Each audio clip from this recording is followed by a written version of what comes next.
Hello hi नमस्ते प्रणाम। फिर से वो शिव जी के विवाह के गीत लेके आई बनी। सुनी लो कैसा लागल है। आ सुन के आ लाइक शेयर सब्सक्राइब जरूर करो हम लोग।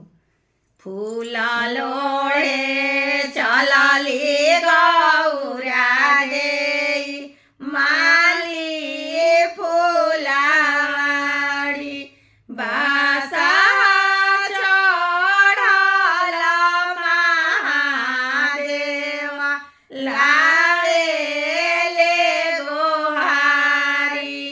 फूला जानी लोढ़ाए गौरा हमार दोहाई लोढ़ला फुलवाए गौरा देवो छिताराई लोढ़ला फुलवाए गौरा देवो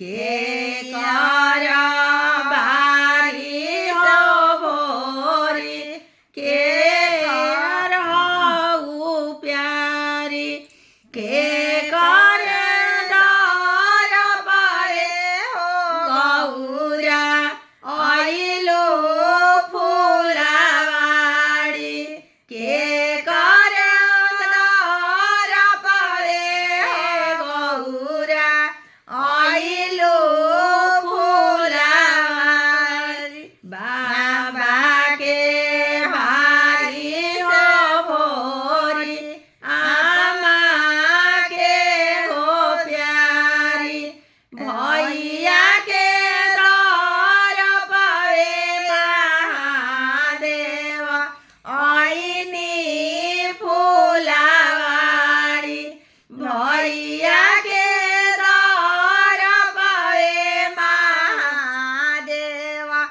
आइनी फुलवाड़ी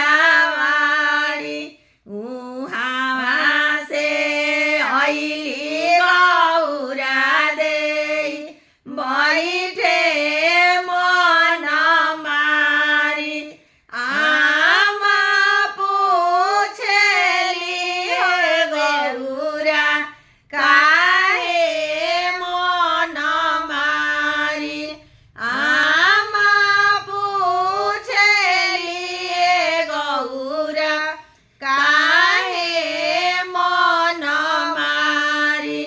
भौजी जो रही तू